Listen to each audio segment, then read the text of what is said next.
You ever let someone into your home thinking you were saving them, and realize much later you were actually handing them the keys to everything you'd lose? I still replay that moment sometimes. The knock on the door, the way her voice sounded through the rain. Elise. My best friend since college. She looked like a storm when I opened that door. Mascara smudged, hair wet, shaking in this fragile kind of way. I remember the smell of wet pavement and her perfume mixing. Jasmine, always jasmine, and I remember thinking, God, she's been through enough. And I told her without thinking, come in. You're safe here. I meant it. I really did. You don't think twice when someone you love is in pain. You don't ask what it'll cost you. You just open the door. Back then our house felt warm. It wasn't perfect. The roof leaked, the hallway paint was chipping, but it was ours. Mine and Matt's.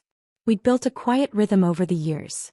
Sunday mornings with coffee and newspapers, soft music in the kitchen while I cooked, the same show before bed. It wasn't exciting, but it was steady. And steady was enough for me. When Elise moved in, the air shifted. At first, it was gentle. A second coffee cup beside mine, her laughter in the kitchen, a new energy that made the house feel alive. Matt said, "It's nice having another person around." And I agreed. But it didn't take long before I started noticing small things. Not wrong things, just small.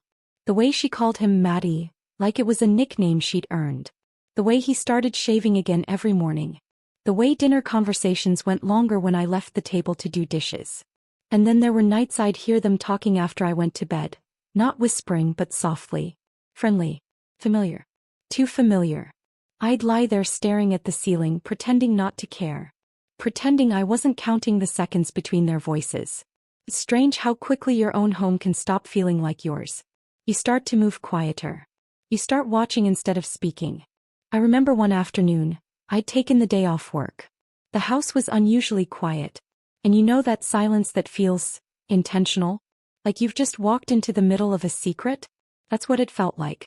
I found Elise sitting at the kitchen island wearing one of Matt's old sweatshirts. She was scrolling through her phone, acting casual. But the second she saw me, she froze, just for a heartbeat, and then smiled too brightly. I didn't say anything. I just poured myself coffee and watched her stir hers, counterclockwise, always counterclockwise. That was when I realized something. She wasn't healing anymore. She was settling in. It took a long time before anything was confirmed. I wasn't brave enough to go looking. I told myself, don't become paranoid, don't ruin your marriage over suspicions. But you can't unknow what your gut knows. One night I walked past the guest room and the door was cracked open. Their voices. Hushed. Intimate. Like two people who forgot they weren't alone. I stood there, my hand on the doorframe, waiting for courage. Waiting to open it or scream or something. But I didn't. I just walked away. And I think that's what broke me the most. Not the betrayal itself, but the way I went silent inside my own life. People talk about betrayal like it happens in one big moment. A discovery, a confrontation, an ending. But it doesn't. It happens in fragments. A text you weren't supposed to see. A shift in tone. A look that lasts too long. Until one day you realize you're living inside a story that's already been rewritten. And you're no longer one of the main characters. I didn't find them in bed together. That would have almost been easier. What I found was a conversation I wasn't meant to hear. I'd come home early. Traffic had been light for once. I was halfway up the stairs when I heard my name. Her voice, soft, laughing, saying, "She doesn't notice anything." His quieter, Don't make me feel worse than I already do." That was it. 2 sentences. And everything I believed in collapsed. I remember walking back down the stairs like a sleepwalker, every sound muffled like my ears were underwater. I sat in my car in the driveway and watched the porch light flicker on. I thought about running or screaming or throwing something through a wall. Instead, I just cried. Not loud, not wild, just those small trembling sobs that leave you gasping for air. Because you can't scream when you're in shock. Your body just folds around the pain and waits for it to end. When I finally told her to leave, she didn't cry. She didn't apologize. She just said, "Lauren, it wasn't supposed to happen like this." And I remember thinking, what a strange thing to say to someone whose life you just destroyed. Not "I'm sorry." Not "I love you." Just "it wasn't supposed to happen like this." Maybe that's what betrayal is. The gap between what people intend and what they do anyway. Matt stayed a little longer.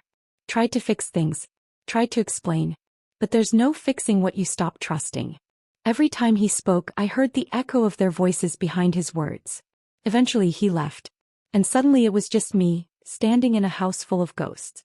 Her perfume still in the hallway. His jacket still by the door. I used to sit in the kitchen at night, lights off, just listening to the hum of the refrigerator. The clock ticking. The quiet where laughter used to be. That's when it hit me, the loneliness isn't in the silence itself. It's in the memory of the sound that used to fill it. That was the beginning of the unraveling. And I didn't realize then, but that moment, that empty house, was also the beginning of the rebuilding. Just not the kind of rebuilding you can see yet.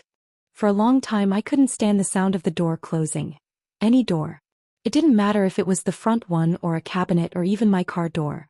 The sound hit something inside me. It was too final, too familiar. It sounded like loss. I remember those first few weeks after they were both gone. I barely recognized myself. I'd wake up and just sit there. On the edge of the bed. The room too big, the silence too sharp. I'd stare at the empty space beside me, and for a moment I'd almost forget.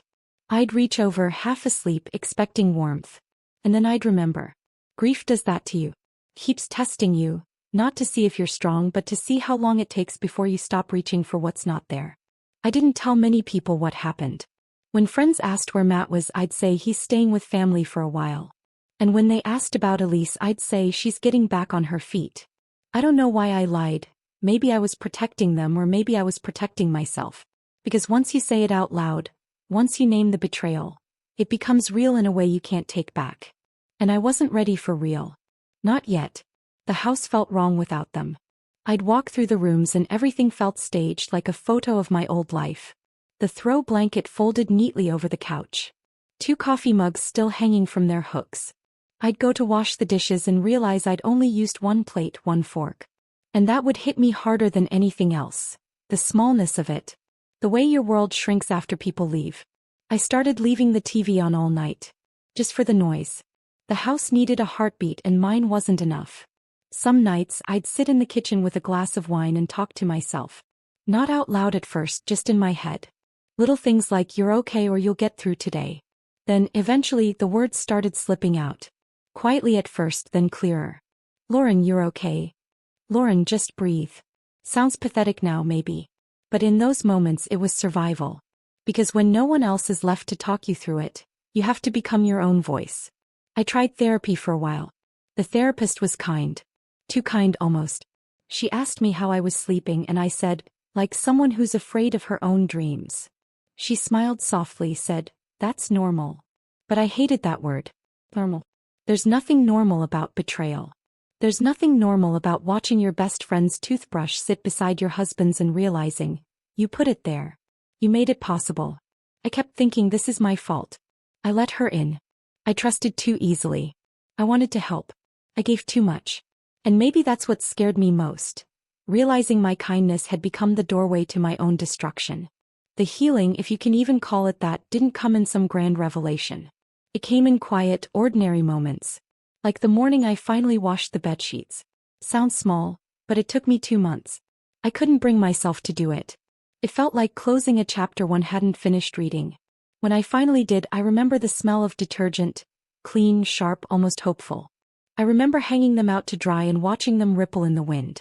And for the first time I didn't cry. I just stood there and let the sun hit my face. It was such a small thing, but it felt like a step. I started walking every morning. At first it was just to get out of the house, to stop staring at walls that whispered memories back at me. But over time those walks became something else. I started noticing things again. The way the air smelled different after rain. The way the sky looked bruised before dawn. I started to feel like maybe the world hadn't ended, just mine had. And maybe that was survivable. I met this old man once. He was always sitting on the same bench near the lake. We never exchanged more than a few words. Just nods, polite smiles. But one morning he said, "You look like someone who's learning how to breathe again." I didn't respond. Just laughed a little. But it stuck with me. Because that's exactly what it was. Not living, not thriving, just learning how to breathe again. Around month 4 I deleted Elise's number. Not because I hated her, though God I wanted to, but because I was tired of holding space for her ghost. I realized hate was just another form of attachment, and I didn't want to be tied to her in any way. So I stopped checking her social media. Stopped wondering if she and Matt were still in touch. I stopped rewriting the story in my head. Stopped trying to find the version where I came out less broken. Some things don't have clean endings. They just fade like perfume on a pillowcase, faint but stubborn. My mother came to visit around that time. She didn't ask many questions, which I was grateful for. He just cooked. There's something about a mother's cooking, the smell of onions and garlic in the pan, the sound of a wooden spoon scraping, that brings you back to yourself even for a moment. I remember sitting at the table while she chopped vegetables and she said quietly, "You've always believed the best in people, Lauren. Don't let this make you hard." I didn't answer her then. I didn't trust myself to speak without crying. But later that night as I washed the dishes I whispered it to myself. Don't let this make you hard. Because she was right. The pain wasn't meant to erase the softness. It was meant to reshape it. There was one more thing I had to do, though I didn't realize it until much later. Forgive myself. Not them, me. For being naive. For wanting to help. For not seeing what was right in front of me. For believing that love and loyalty were enough to protect anyone. That took longer than I care to admit. Because self-forgiveness doesn't come from understanding what happened. It comes from accepting that you did your best with the version of you that existed then. And that version, she didn't know yet that love sometimes looks like loss. I wish I could say I came out of that year renewed, reborn, whatever word people use in memoirs. But I didn't. What I came out with was quieter. More careful. I learned how to be alone without feeling lonely. I learned that solitude can be a teacher if you stop running from it. I learned how to cook for one and not see it as punishment. I learned that healing isn't the absence of pain. It's the decision to live anyway. Even now, years later, I still have days where the memory sneaks up on me. I'll hear a song that used to play in the kitchen when all three of us were laughing, and for a second my chest tightens. But it passes. It always passes. And when it does, I realize something. I survived the kind of heartbreak that used to terrify me. And surviving it didn't make me bitter. It made me aware. Of who I let in. Of how I love. Of what peace feels like when it's finally earned. It's strange.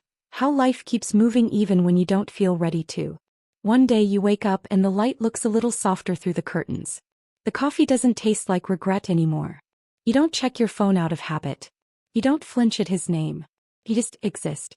And that existing feels like a small kind of victory. I think that's when I realized I'd started healing.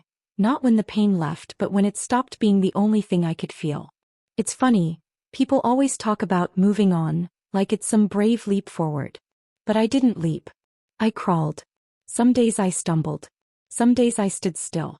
But I kept moving even when it was ugly. A year after everything happened, I took a trip alone. Not far, just a small coastal town a few hours away. I'd never traveled by myself before. The ocean had always been our thing. Mine and Matt's. So for a long time I couldn't go near it without feeling like I was trespassing on something sacred. But that morning I parked by the shore and walked barefoot across the sand. The air was sharp with salt and seaweed. The sky was this impossible kind of blue that makes you forget for a second that heartbreak ever existed.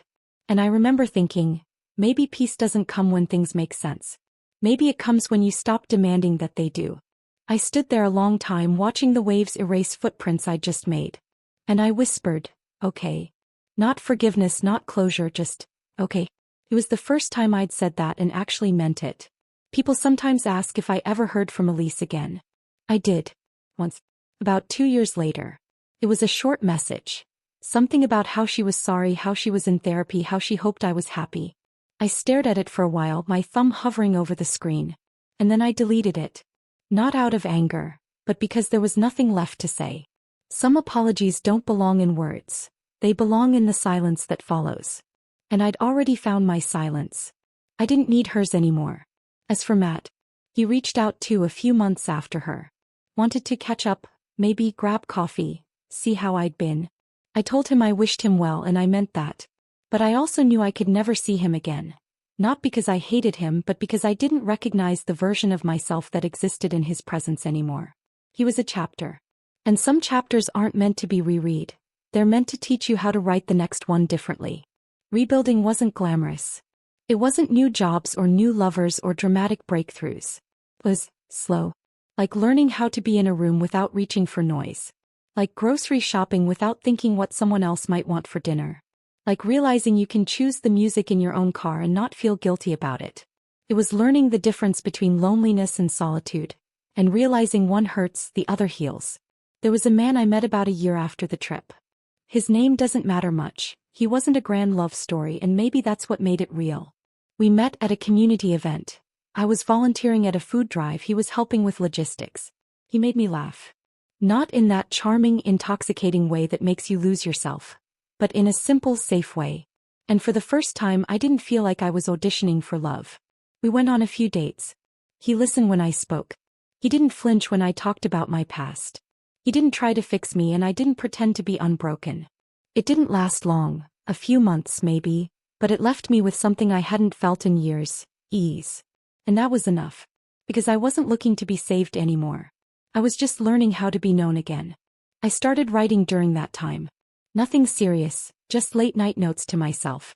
Little truths I didn't want to forget. Things like, you can miss someone and still be glad they're gone. Some betrayals set you free even if it doesn't feel that way at first. Healing doesn't always make you stronger. Sometimes it just makes you softer, and that's okay. I filled a whole notebook that year. Not with stories but reminders. Proof that I'd survived even when it didn't look like it. The house looks different now. New paint, new furniture. I even changed the layout. Moved the couch, replaced the curtains. There are plants everywhere. I kill most of them, but they keep growing back somehow. There's something comforting in that. In the idea that life insists on living even in imperfect hands. Sometimes I still catch myself pausing at the front door before I lock it at night, remembering that night I opened it for her. And for a split second I feel that same sting, the memory of what I let in. But it fades quickly now. Because I also remember everything that came after. Everything I built from the wreckage. Everything I learned when it was just me. If you asked me what I learned from all of it, I don't know if I could give you a clean answer. Pain doesn't always translate into wisdom. Sometimes it just makes you aware. Aware of your own boundaries, your own fragility, your own capacity to forgive. But if I had to try, I'd say this. You can lose everything you thought defined you, your marriage, your friendships, your sense of safety, and still find pieces of yourself worth keeping. You can start over without erasing what broke you. You can love again without forgetting what love once cost. And maybe the most important part, you can forgive without reopening the door. These days I still talk to myself sometimes. Old habit. But the words have changed. Back then it was, Lauren, you're okay. Now it's more like, Lauren, look at you. As I made it here. Not gracefully, not perfectly, but wholly. And that's enough.